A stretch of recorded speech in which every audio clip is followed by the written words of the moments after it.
I think in this moment it's not possible to consider the admission of Turkey in the European Union.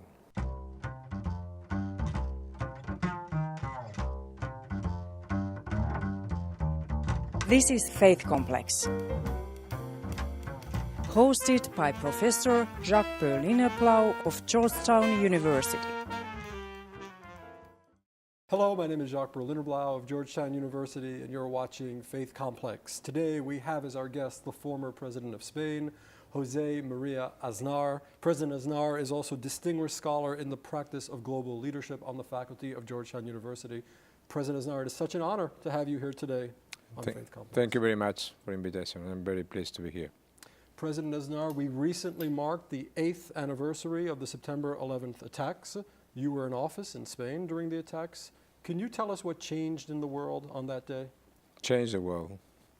History changed. 3 years later, Spain experienced its own horrific terrorist attack on 3/11/2004. The national general election took place on the 14th, 3 days after. Of course, your party was defeated.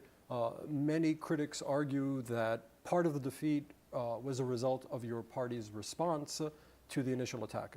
In fact, the claim that it was ETA and it wasn't Islamic extremists. Do you think there's any validity to that?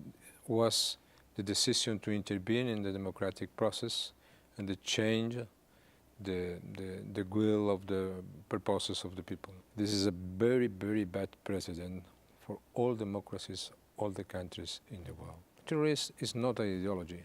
Terrorism is a tool that use some ideologies to change by force, by violence, situations and things.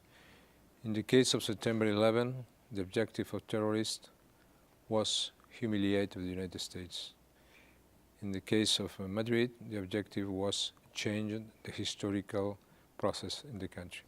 In your book, 8 Years as Prime Minister, you write, there was not a single state representative or media source advancing any other hypothesis at the time other than it was ETA that conducted the attack. So your initial response, it was a reflex, was not unusual. This is what everyone assumed was the case. We combating and fighting against ETA during 4 decades, and we continue. But now, in this moment, after a lot of time, there is several aspects of this attack that is not clear. It's unclear at the moment. No.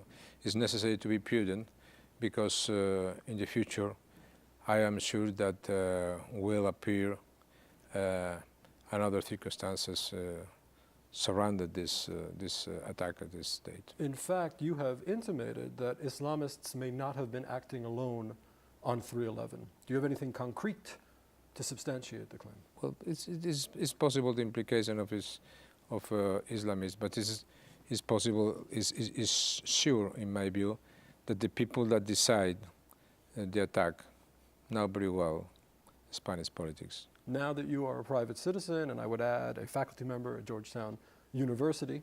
I try to be a private citizen. You try to be a private citizen.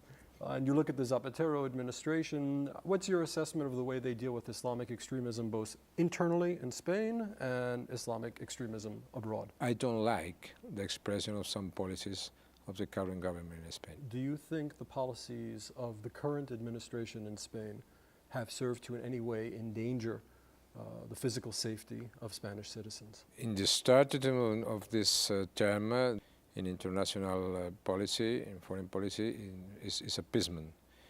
They make a negotiation very dangerous with the terrorist group ETA.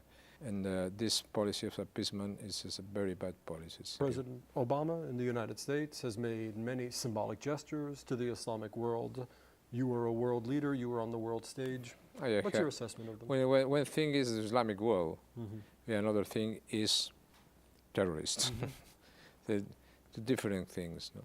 And terrorists, some part of the terrorists use Islamism against democracies and to trying to destroy our societies. And one thing is to have a good relationship with the countries that represent the Muslim world.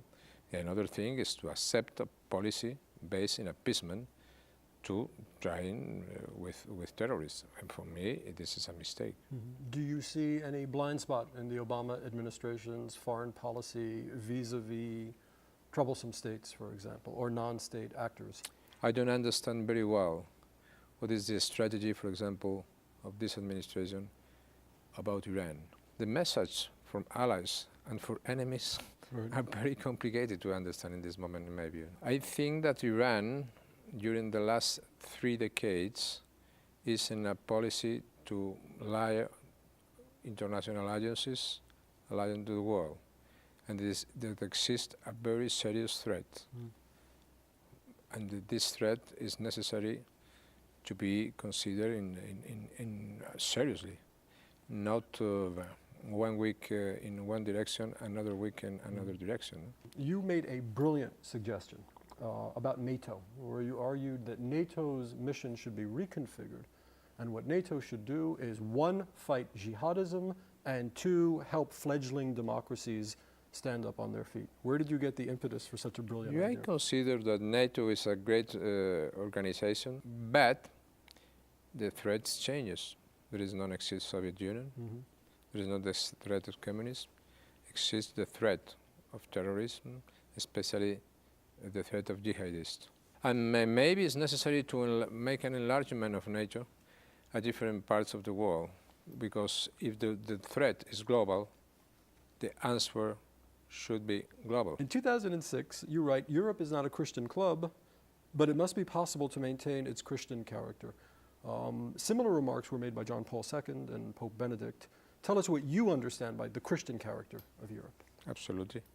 This is impossible to explain in Europe with explaining, speaking about the root Christians of Europe. What's the expression of Europe about during centuries? No, this is absolutely necessary. No. How does this impact upon your thinking about Turkey's possible inclusion into the EU? For me, it is not only a religious question. It's especially a question of the capacity for European institutions to assimilate a country or a dimension of Turkey. I think in this moment it is not possible to consider the admission of Turkey in the European Union, because the European Union has not the capacity to assimilate this integration. No? In the future, it's necessary to talk about this. No? But the future is future. Where do you see European values most under threat? Well, there is a lot of examples, no? But relativism is more threat. Relativism is to believe in anything. It's possible to create in a society that to believe in anything. But that grows in European thought. That's not an external development. That's part of the European... Agnosticism, relativism is predominant today in Europe. With enormous intelligence, the current Pope making this and stress this situation maybe as the main and the most important problem for the future in Europe. But we see healthy societies such as Denmark, for example, that have extremely high rates of non-belief. So I don't think that relativism is necessarily the greatest evil confronting Europe. One can be a non-believer and one can be a very moral person. Well, I think one thing is to believe or not believe, and another thing is to share a system of values that forge the history of a society and that guarantee a coexistence in freedom and in democracy. Personally, I defend this. Another thing is the individually beliefs of each individual. No? But to maintain a serious core of values in a society, for me, is basic. President Aznar, thank you so much for coming today. It's a pleasure for me. It's an honor for me. Thank you very much.